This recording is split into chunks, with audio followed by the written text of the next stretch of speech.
Hey guys, girls, season 6, it's over. You should be crying right now, but we have to talk about it first.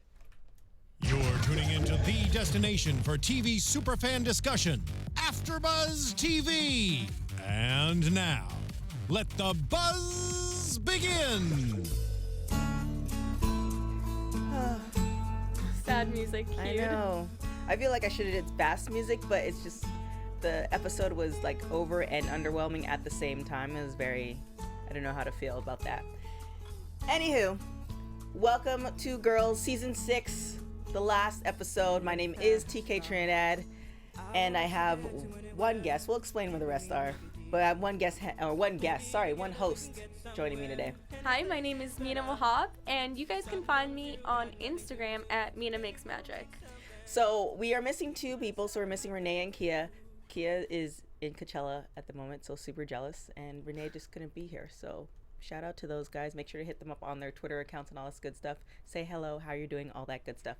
But let's get to the task at hand. Latching. Yeah. I think it was actually like a metaphor for stuff, but we'll get to the end of it. So what did you think of the episode on a whole? On a whole, I was actually really surprised that they only focused on 3 characters, Loren, Marnie, and Hannah. Right. I was a little shocked. I thought that we would have some sort of resolution on what was going on with Hannah and the other characters. If Jessa and Hannah would still be in touch. Right. We don't see her with Adam again because she already discussed that wouldn't happen. I just felt like there's a lot of unresolved issues in a way, but at the same time, like, it's interesting how they did that 5 months thing, like you were saying before that they would do that. You called it. Because it just shows kind of like how life moves on, and now she's progressing into a completely different stage of life. Right. Which, I guess it kind of makes sense that those are going to be the 3 people in her life right now. Yeah, I was the same way, felt like we should have revisited the other characters, but now thinking back to the episode before that, it's like you left off, Jessa and Adam, they're either doing some type of relationship or some type of thing. So it's just like they're going off into their own lives, whether it's going to be together or not. So you kind of have a tie up of that. And, Jessa and Hannah's relationship somewhat is kind of one of those things. It might be that situation, maybe once a year or maybe every 6 months. It might be that relationship which isn't necessarily bad, right? Maybe that's good for the friendship. They even said something in this episode, sometimes you have to just know when to let your friends go, and you put your happiness first, and that helps your friendship. Yeah. And then she's out of the picture. However, I do think eventually she's going to come back, and it does leave for a very big opening as far as a movie. Right. So, I think Gilmore Girls did something like, years down the line, they had a couple episodes, and I know 24 did that as well. So it leaves an opening for something. Definitely. And then, of course, Marnie. So what do you think of the whole situation with Marnie? I mean, it makes sense that she always tries to find meaning in things and, make her life meaningful by being there for someone else. I think she would make an amazing mom. Like, just seeing how she handled the situation with Hannah, how mature she was. The thing is, you still see that immaturity in her when she's like, I'm your best friend. Who else is here? Jessa isn't here. Adam's not here. She's just counting down all the people who aren't there. And by process of elimination, she should be the token best friend to help out with the baby. So that's the part that felt a little immature to me. Right. But then the part where she knows how to be calm in the situation with raising the baby, and when Hannah's going crazy, she's not making the situation worse. She's really just being that rock for Hannah. I was a little shocked by that. I was like, wow, Marnie, like, she is a great friend. The beginning part, when she's in bed with Hannah and Hannah didn't even realize she was there, that was kind of creepy. Latching. Right. Yeah. I kind of felt it was selfish. Like, I definitely appreciate what she did for Hannah, but the reasoning behind it was kind of selfish because she had no place to stay. She was living at her mom. So she moved in with Hannah. She has a big house in her own room and her privacy to do all types of sexting and everything else that she was doing. So I think it was more of this situation right now with my mom is pretty crappy situation, and let's admit it, at a certain age, once you've been married and all this other stuff, the last thing you want to do is go to your parents' house. So if she's living with Hannah, then she still feels somewhat as an adult. So now she's helping Hannah take care of Grover and all this other stuff, but it's more for selfish reasons. It's just like, say if you meet somebody who's I don't know, 40 and living, you know, not contributing to the household, and they're just living off of their parents still. Kind of creepy. So I think the reasoning behind it was selfish. However, I do think how she dealt with Grover and the whole situation, and almost being the yin to Hannah's yang, definitely played a part, because she couldn't afford to be crazy because you have a life now that you're taking care of. So Right. I think the initial stages were on the selfish side of things, but you know, it is what it is. So now we fast forward, like you said, five months later, and now Hannah is with baby Grover. I can't. What do you think of that? Why would she name him that? I was trying to think, is there something in previous episodes? The father wanted to name him Grover. Yeah, that's what I was thinking. I was like, is that the name that, you know... Louis Yeah. something. Yeah. Paul Louis. Yeah, he said Grover would be a cool name, so... Why? I guess maybe down the line that could be where he got his name from, and Hannah can have that conversation, like, your dad wanted to name you this, but he decided to stay uninvolved, like that, whenever that conversation I know, that's going to be an interesting conversation. But it's like, why would you name him after? I don't know. Well, I guess that's the contribution. Maybe there is a real Grover out there. I mean, the character had to come from somewhere, so it is what it is. So we fast forward. Hannah is now with child. She's the first scene where she's with the doctor. I actually thought she finally got it. Like, she's become a mom. She's, you know, she's kind of taken the whole adult responsibility, and she's good to go.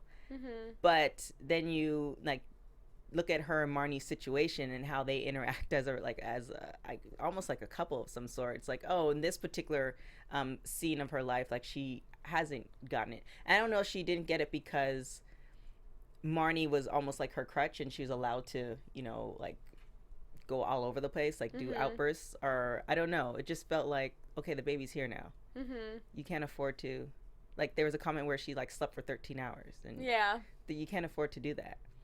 So I don't know, like, do you think Marnie was a crutch for her, and it would have been better off if she did it on her own and Marnie didn't enter the picture? Or I think she almost needed the crutch in the beginning, just to, like, so that she wouldn't entirely freak out. She could still have that gradual transition from typical Hannah, who's like super neurotic and, you know, blames everyone and gets like super annoying about these things and doesn't take responsibility, to the Hannah, you know, the on her way to self-actualization Hannah, which we kind of see at the end, where she finally, you know, slowly starts taking responsibility once she sees that girl in the streets who's acting like a little brat.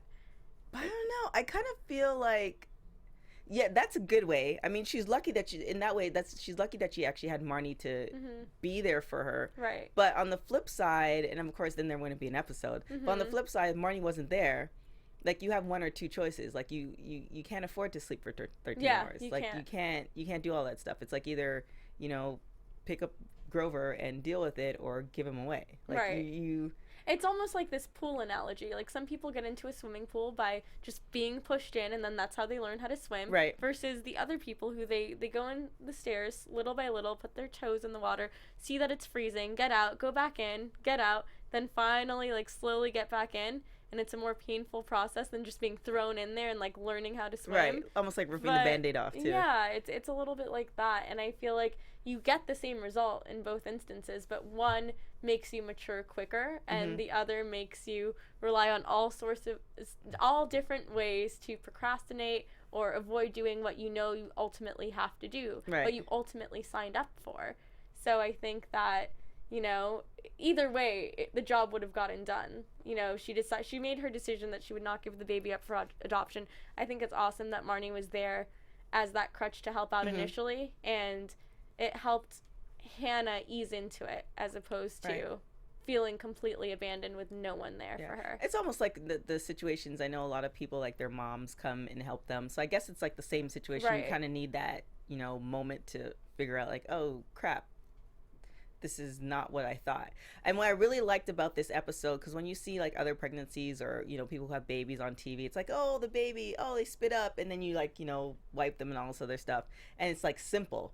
But the fact that Hannah's talking about her vajayjay and all these other symptoms, and I don't want to call them ailments, but all these other things that are going on in her body, and that she's still bleeding, which is like, okay. But the fact she's talking about it's so real compared to you. I can't remember the last time on a television show I've actually heard like a mother talk about something like that. Yeah, same. So it's just like, oh, I didn't want to hear that, nor did I want to see all that. Shows you the less glamorous sides of being a mom without that, you know, caricature of like, oh, being a mom is difficult. Oh my gosh, it did feel very raw. Yeah, especially even the swaddling part with her and Marnie. Like, how do you think? So we did see Marnie and her character, and it seems like she's eventually going to move on sooner than later. Where do you think Marnie is going to end up? That's so difficult. It was so interesting when she said, you know, maybe I'll just go to law school because I like rules. So she's that type of person that likes structure. Right. She likes things that are cut and dry because she does have that obsessiveness where she doesn't like the room for in between. But I feel like she's someone who kind of just jumps into anything because she needs some sort of validation or structure. And she hasn't really like sat down with herself to figure out what she wants. It's almost about getting validation from other people. And I think once she learns to move away from that, like really just listen to her inner voice and not worry about what her parents, what her mom says is good for her, what her friends say is good for her, what looks good on paper, or what looks good and cool in front of everyone else. Once she like really chooses what makes her happy, it'll be a life-changing decision for her. Because she even said, you know, why, like something along the lines of, why does my happiness matter? Or, you know, I had to be there for Hannah. Well, you have to be there for yourself first. And it's funny because she is a selfish character. In a lot of ways, she's narcissistic. But there is this weird thing where even though she's selfish in the wrong ways. In the ways that she needs to be selfish, she isn't. Right. So be selfish in the ways that help you develop and grow. Don't be selfish in the ways that are just annoying and insulting and, you know, obnoxious. I don't know. I see her as a character that's still like not gonna get it. If this movie or this TV show or something eventually comes out and we see all these characters later on, like I see her as always, in theory, like it's almost like those people who always say that you have the potential. It's like you have all these things for the potential to be great, but you just never use them. And I think in theory she has all these, like, you know, she came from a good family, she has the education, she has the drive, but then she stops like right before she can actually get somewhere. So like law school would be a great idea, but then she realizes, oh, that she has to take the LSATs, and that's, you know, studying, and that LSAT, I've taken the LSATs, it's not a good look. It's a lot of dedication, and even after the LSAT, once you go through law school, even when you finish, you have to take the bar. So it's a huge commitment. So I don't know if she's ready for it, especially through a long period of time. And like, it's actually the one grad school that has the highest suicide rate out of all grad schools. Oh, I believe it. It's not. I think the first year you're not allowed to work, but because it's so intense, they just recommend, like, there's no way you can actually do that and work at the same time. So it's very difficult. I don't see that happening for Marnie. Like, it's just, she's such a interesting character because it's just like you were saying, she's definitely a giving person, and then she has that selfish streak, and I don't know if she'll ever kind of get to that point where she realizes to kind of put everything into perspective and actually use the talents that she has to get further.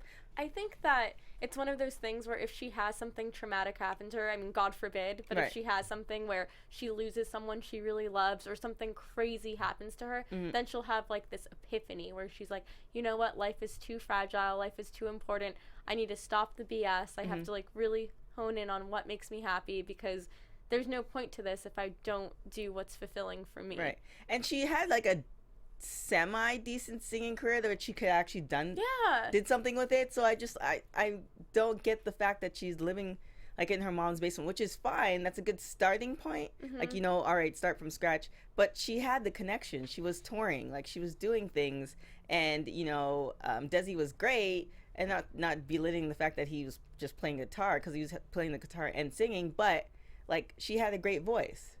So I just don't understand why she didn't try to at least pursue that. It's like the moment he was out of the relationship, she can no longer kind of go for that dream. It all comes back to self-worth, because if you remember back in earlier episodes, even though she has a great singing voice, remember when she was sitting down with Ray and Ray was like, what do you want to do? Right. And she's like, sing. And he's like, then just do it. And Right. then she gives him a sample. And he's like, well, not right now. I mean, like, do it later. Exactly. And he's like, wow, you can sing. So it's like she feeds off of the validation of other people. And she needs people to tell her how good she is, as opposed to her just doing it on her own, not needing the validation of other people, and just finding out for herself what she's good at based on what's working and what isn't working. She always needs a partner. I mean, even when Desi wasn't there, it was her mom that filled in. She doesn't need anyone. She just needs to do it solo. Well, I don't think that's going to happen. So much so that she calls Loren. Well, that's different. That's not fair. That's not fair to say that. I mean, I know she signed up for this. I know she said that she'd be there for the baby. But it's still not her job, even though she signed up for it. I think Hannah does need the mom there. I don't think there was anything wrong with her doing that. I think I totally agree with you. Yeah. But I just think how it was done, like, she signed up for it, and it would have been a good idea. Like, if I signed up for that situation, it'd be like, well, your mom's retired. You know, this. You know, even though I might be your main help, like, why, like. Talk it out first before just surprising her. Yeah, talk it out first. Like, hey, we should have your mom come down. And I think Hannah did mention that her mom was there, and then she complained about something. So, you know, she didn't necessarily want her long term. But it's almost like Loren. Is that what I'm saying? Right? Loren. Yeah, she's like the voice of reason. She's kind of been through everything, and she's now, she doesn't seem as suicidal as she was last time. Remember with her and Elijah? Yeah. And the whole situation. Although Hannah did bring up that sensitive topic again. Right. But it's like somebody brings up a sensitive topic and hits you below the belt, but you can handle it. It's like she kind of took it as like, okay, I get it. I'm going to give you a pass because you're going through some stuff, and I just, gave you some stuff that you don't want to hear. So I get that, but I think it seems like she's in such a better position where it's just like she's fine. She's fine with her life now, and she seems like she's very happy about it. Like, even when she caught Marnie, what was it? Did she say beating off? Yeah. I think she did say beating off. She said it doesn't count as masturbating if you're video chatting. Right. So she catches Marnie, and it's like she was kind of almost hip to that whole dynamic of, okay, well, now I'm single, and this is, what we do, and there's, sexting, and there's internet dating and all this other stuff. She seemed very phased by it. So I don't know. She definitely made it less awkward by being that way, right? As opposed to her just like not addressing it at all and being like, well, now. And then the thing too is, what I noticed is there was no locks, or she's not locking her door, Marnie. Like, there's 2 times where she was doing the sexting, and she was kind of like looking at herself, taking the pictures, and Hannah walks in with Grover. Or no, Hannah walks in and completes. She hands him Grover. She was doing the sexy bikini selfie thing. Right. And then there's another time where she's doing the do with the personal trainer on video chat, and then Loren just walks in like. But do these people not knock? Come on now. Well, forget about knocking. I agree, but knocking and then also having additional safeguard, especially if you're doing something like that, as far as locking your door, just maybe there's no lock on there. That's just I mean, in certain areas, I know, like if it's like more like the suburb type areas, locks are not really. Yeah, I don't have a lock on my door. Oh no. Yeah. Sorry to hear that. No, I don't care. Just feels. I like knowing it's there. I don't use it, but I like kind of. Just in case. So there's that whole situation. So what do you think, everything that Loren said to Hannah, how do you think? Do you think it was right of her? Or do you think she was in the right direction? Or what did you think? What were your thoughts on that? I loved it. I thought, tell her that. Because she was saying, this isn't a mistake you can just delete. You can't erase a text message. You can't block someone's phone number. You signed up for this, and this is a decision that you will live with for the rest of your life. It's true. If you decide to have a baby, hey, like, when you have the baby, you chose to have that baby. Like, it is your responsibility to take care of that kid now, and it is totally unfair to bring a kid into the world and then abandon him or her just because it's too difficult. Right. This was your decision. You live with that choice. Unfortunately, it's a choice that, you live with for 18 years or more. Or more. Nowadays, it's more. Yes. Or maybe 40 years, who knows? Oh my gosh. I feel like, again, like I was saying with Hannah, they showed all these things that like happen to your body and stuff like that.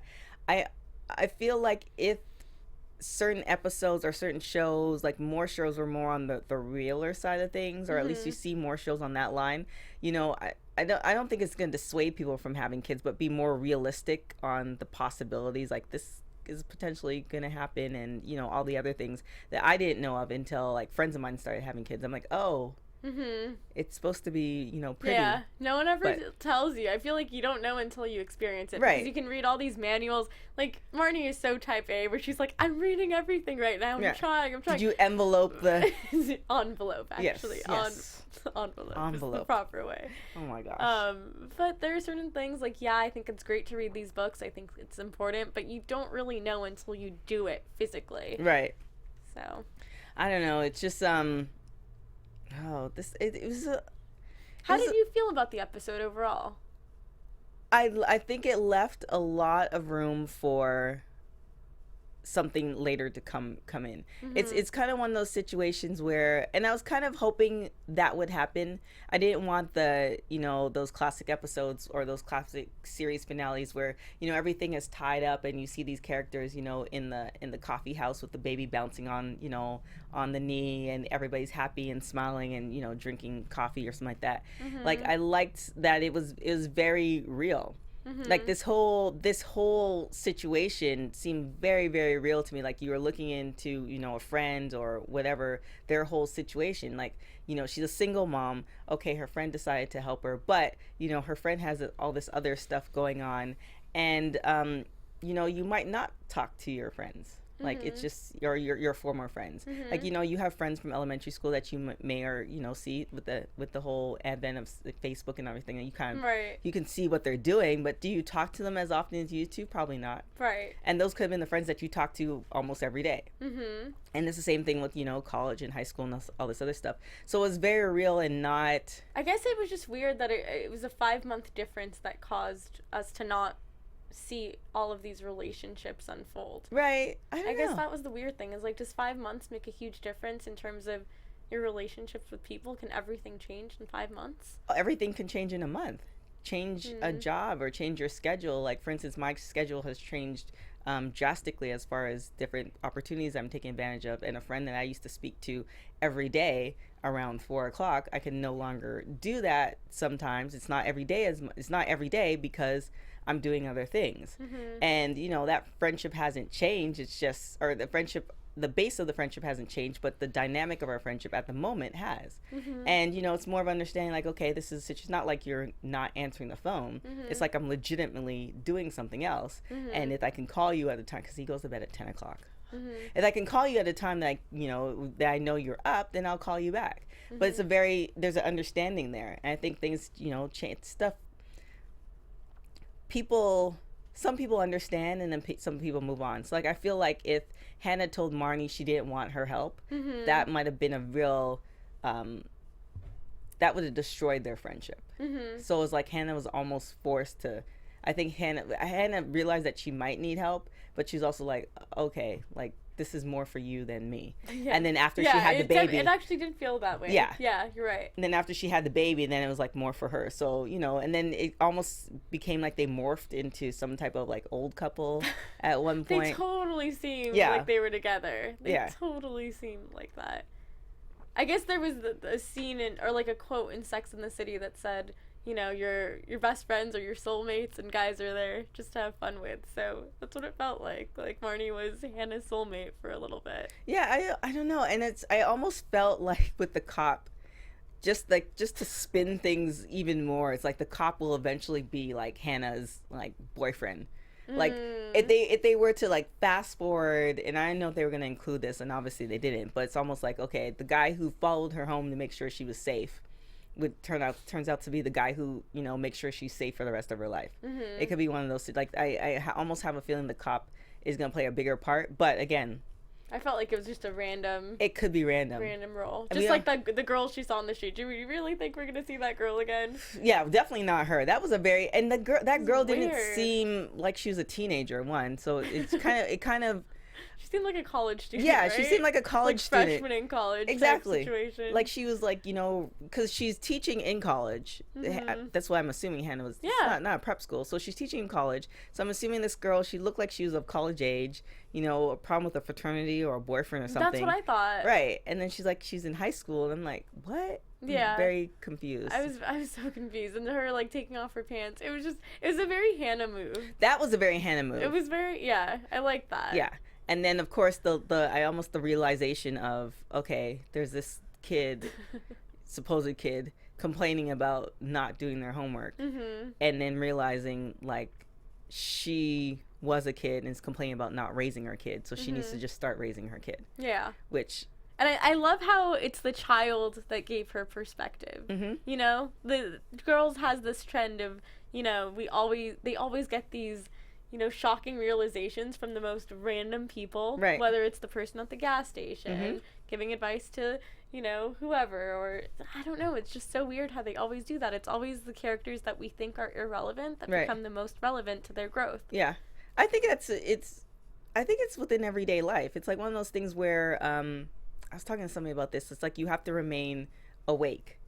It's like you walk in and you ask somebody, for instance, where the bathroom is, when there's a big sign literally directly in front of you. And I'm guilty of it too. I do that too. Yeah, literally directly in front of you, pointing to where the bathroom is. But you decide to, instead of doing that and actually, like, you know, looking at your surroundings, you instead of doing that, you ask the nearest person who might not even work there. You're just assuming, you know, where the restroom is. It's like we get into this way of life where, you know, you're just walking with your eyes closed, and all these little situations, if you decide to, you know, wake up or, you know, actually take stock in everyday life, you know, the hours and the minutes and all these little things, you can see, like, you know, situations between two dogs, how that's going, or, you know, this, you know, a bus, or all these little things you can kind of see and apply that to your life. And then some people are able to do that. Sometimes they wake up and see it, and sometimes they never do. And, you know, they're like a Marnie situation where she's just in her, like, I don't know she'll ever escape her own world. Marnie? Yeah. I mean, I don't know. I know people like her that they're and the funny thing is, like, almost the luxury of not having to, like, it's like, okay, it's not like she's set for life, you know, and financially. I don't think she is. I think she's gonna have to find her own way, and I don't think she's gonna rely on someone else to do it. I think that's how she's gonna grow. She's gonna find her own path. Hopefully. It's gonna be a very interesting wake-up call, but just seeing how she handled the baby situation, I do see some maturity in there, and I do feel like there are better things to come from Marnie. Oh. I do. But I also like to see the good in people, so I mean, I like to see the good in people too. I like to focus on that and, you know, hope for the best. Yes, exactly. I like to see the good in people too, but it's just like you also see, it's like almost expecting somebody, I don't even know if this is a good scenario, but it's almost like expecting somebody to do something that you've told them to do a billion times, and just like they just never do it. And it's like, do you get upset the fact that they never do it, or do you just accept them for who they are? And it's kind of like, there's both. It's like a push and pull. Yeah, so it's kind of like with Marnie. It's like it almost seems like her mom, in a longer situation or a situation from now, her mom will, like, just accept who she is, and then, you know, it might be almost like a co-roommate type situation, or, you know, maybe she will stay with Hannah. Like, I mean, from the looks of it, Hannah's place is pretty big. Yeah. So she can probably afford more real estate over there. Exactly. So she might end up staying there, and her and Hannah might actually find a balance where they could both co-parent. And, you know, it could be one of those situations too. It just leaves so many possibilities. Yeah. I know that humans are creatures of habit, and you can almost predict some sort of outcome if someone's been repeating the same patterns. At the same time, I've been trying to take a new approach to life where, you know, you don't want to be tethered by your past. You want to think that, yeah, everything that has happened has made you who you are today, but at the same time, you're not tied to that past, and you can be whoever you want to be, starting right now. And I feel like... This feels like an Oprah quote. I feel like... I love Oprah. She does say something like that, where she's like, anything that's ever happened to you has happened for you. Right. And I love that quote. I think it's great. But I feel like you can choose whoever you want to be right now in the current moment. You just have to have that mindset. Right. You know, I want to be this way. Okay, take the steps you need to become that person. Yeah. Yeah, it's... Let's do it. Well, that's the thing. It's just like this is the difference between people who actually make it and people who don't. It's like you decide to take the step to become a new person, and then you take the first step, and you might take the third step, and then you realize, oh, this is too hard, Right. and you revert back. It's almost pushing through that barrier. So I do hope the best for Marnie. Like, I feel like it's almost like she's a real character. She's a real person. Yeah. I do hope the best for Marnie, but you know, it's everybody can't make it. So I don't know. We'll see what happens. So what do you think? Where do you think Hannah will end up? I guess we should do should we do predictions? I guess, but when are we gonna find out? I don't know. Well, In it's the movie? documented, so why not? Yeah. So predictions? Yeah, let's do predictions. Ooh. And now, your AfterBuzz TV predictions. So where do you think Hannah will end up? Where do I think she's gonna end up? I feel like she's on the track of, just being a mom. That's a job in and of itself, and she's gonna probably become a professor. I feel like because she's teaching at the college level, maybe after some time, once she's gotten some tenure, she'll be an irreplaceable source of wisdom at whatever university she's gonna be at. Irreplaceable source of wisdom. I love it. Yeah, I don't know. I can definitely see that. Now that she has a child, it's going to be really difficult for her to work and take care of the kids. So I think this is where writing will come in. Right. Because when I think about it, all the best writers, J.K. Rowling, had not a bunch of kids, but she was a single mom, and she would still raise her kid, but also write the Harry Potter series. Right. And I kind of see that with Hannah's character. Since she does have a lot of downtime, maybe that baby is going to be a source of inspiration for a whole new set of vignettes or life stories or advice to moms. Something that's not super cliche, because she does have a more unique take on things. A little different outlook. That's not so self-helpish, but more autobiographical. So I could see Hannah doing something like that. Yeah, for sure. I definitely see the writing part. The professor part, I'm not so sure about, because she doesn't seem like the type that she likes. It seems like she likes variety, and even if it just seems like even the stories of the last season. I mean, if you could put your life into seasons, the stories of the last season, she can write in a book, and then she does have a different outlook. So it feels like the job that she has now is good for now. It gives her the medical, it gives her all those little that little cushion, and especially if from this moment on she remains an adult. And takes care of Grover, it seems like she'll be able to kind of put that book together. Right. And once the book gets going and people realize how much of a talent she is, she doesn't really need that job per se. So when she gets kind of on her field as a writer, then she doesn't need to teach. She can travel with Grover and teach him and all this other things. So I see more of that, more of a gypsy type lifestyle. Like there's always gonna be a home base, but she's gonna go to be different a wanderer. places. Yeah, I mean it just seems like that. Like she you go out somewhere, you learn, and then you come back. What do you think her dynamic is going to be like with her kid? Because I'm trying to envision the type of mom she'll be and what type of relationship she'll have, especially since I think it's interesting that the kid's a son, because she made a comment in last episode, like, I don't want him to go around raping people or something like that, because I do feel like it's very difficult to raise boys. You have to worry about so many more things than when you raise a girl. I feel like that. I mean, I know I'd rather have a daughter than a son. I do feel like boys can be a handful. I don't even think it's a boy-girl thing. I think it's a personality thing. Like, everybody comes out the womb with a certain type of personality, and then obviously our experiences shape us into a certain way. But I see Hannah almost like how oh my gosh, I forgot Adam's sister's name. Sample. Like almost on that level of how they're raising Sample, but not that hippie. Like very, she's very brutally honest with him. Like she's gonna have the sex talk with him. There's not gonna be any like, she obviously there'll be a Santa Claus to some sense, but not the whole fairy tale, and not necessarily a crash and burn type of reality too. But I see her as that will be the kid that's going to be cussing, but not in a bad way, like just in conversation. Like I have friends they just cuss in front of their parents because their parents cuss in front of them, and that's completely fine. So it just feels like she's going to have a very open relationship, especially if it's just the two of them for a very long time. So I think she's going to, get the hold of it, especially now that she's latching again. I don't know if that's the right terminology. I'm not a mom, but especially since she's doing that. So, yeah.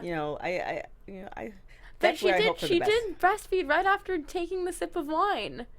Yeah, I don't know. What was that? I was like, you can't. And I was like, am I crazy? Or because I remember asking, I was like, you can't breastfeed after drinking. Right. I think so, but again, I'm not a mom. That's why I think, it ruins your breast milk. You can't do that. Yeah. It spoils it. Well, there you have it. There's the one mistake. Yeah. Or maybe she just had a sip and that's not too bad. Because I've had friends where they say that you're not allowed to drink wine throughout the pregnancy, but you're allowed sips in here and there. Why would you risk it? Ugh. Well, I mean, Grover's fictitious, so he'll be fine. Hopefully. I mean, that would be another story, like 18 years later, and he is raping people. Oh, that's not even funny. That's so dark. That'd be another whole nother story. Dark. That'd be like doing almost like, how Power Rangers had the dark side of Power Rangers. I don't know if you saw that. No, it came out like a year ago. It's just like a little vignette, but it's like the dark side of Power Rangers, and it was a whole separate thing. But anyways, I'm going off on a tangent. Yeah. But I just want to shout out, I'm sorry guys, I couldn't, it was just the two of us, so I was trying to, look at the live chat, but I'm sorry I wasn't able to talk to any of you guys, but I appreciate your comments. So Nasi Sam, I can't pronounce your name, but thank you for chiming in. Puppy Breath, I think it was just thank you guys for kind of giving us your opinions. Does Hannah have a master's? No, she doesn't have a master's. I don't think so. She did go to the Iowa writing program, but she didn't finish it. Yeah. So no, she doesn't. No, she doesn't have a master's. Almost halfway through. Give Me Shelter asked that question.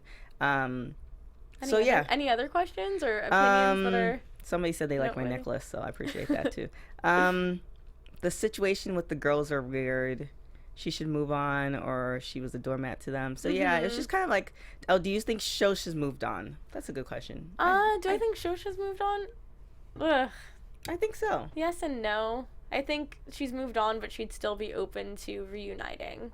I think when she's been happy for a while, like say this husband situation, the marriage works out and she either becomes a mom or she finds herself, she's going to realize she's going to at least try to reach out. She might try to reach out and see how it goes. And if Hannah's receptive, then, it might, they might get back into that relationship. But I think Shosh has to get into you almost get into that sweet spot of life where there's a moment in time where everything is going well, and then life is not always like that, but you get into that sweet spot, and then you see things like it's like, oh, I should do that, or I should contact this person, or I should do that. So I think she's gonna get to that point maybe after the marriage or after the honeymoon, and I can see that. Yeah, she'll feel like great about everything. I don't think her marriage is gonna last though. Not in a bad way. It's just, remember she said that she had met him. It had been like a couple of weeks, and they were moving super fast. Yeah, they're getting engaged.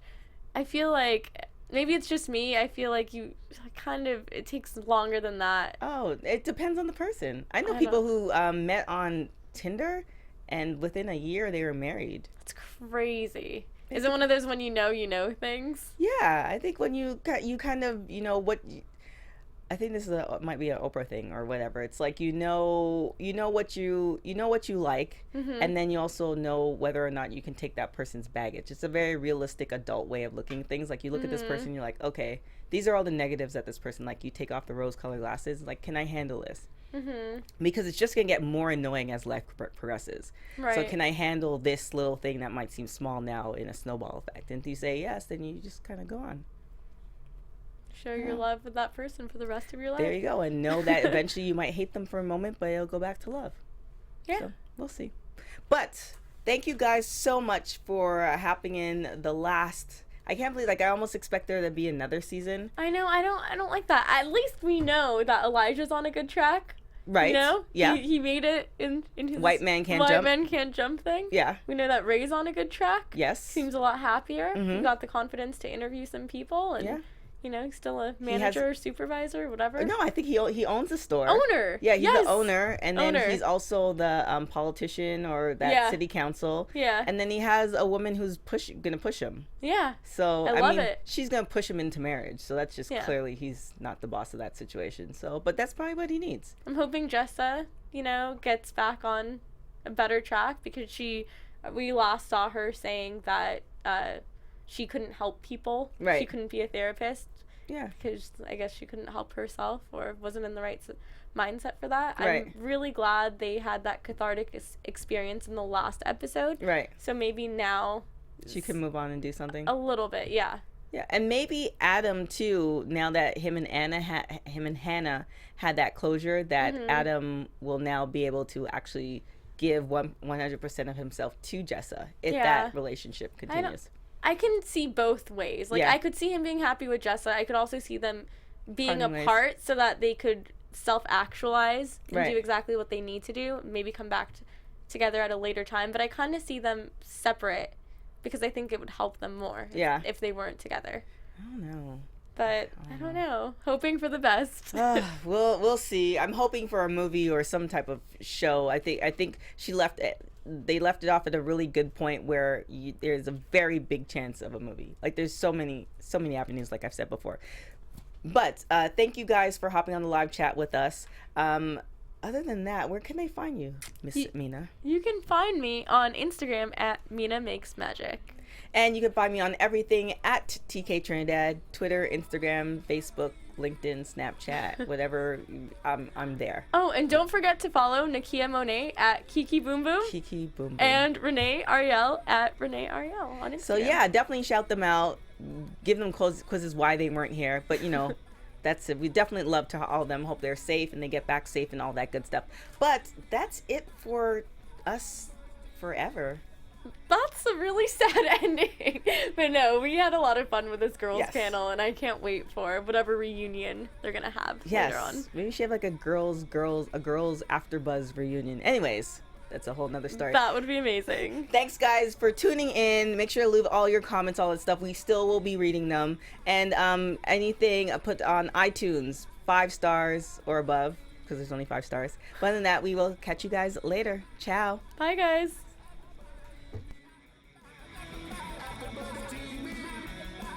From executive producers Maria Menounos, Kevin Undergaro, Phil Svitek, and the entire AfterBuzz TV staff, we would like to thank you for listening to the AfterBuzz TV network. To watch or listen to other after shows and post comments or questions, be sure to visit AfterBuzzTV.com. I'm Sir Richard Wentworth, and this has been a presentation of AfterBuzz TV. Buzz you later. The views expressed herein are those of the hosts only and do not necessarily reflect the views of AfterBuzz TV or its owners or principals.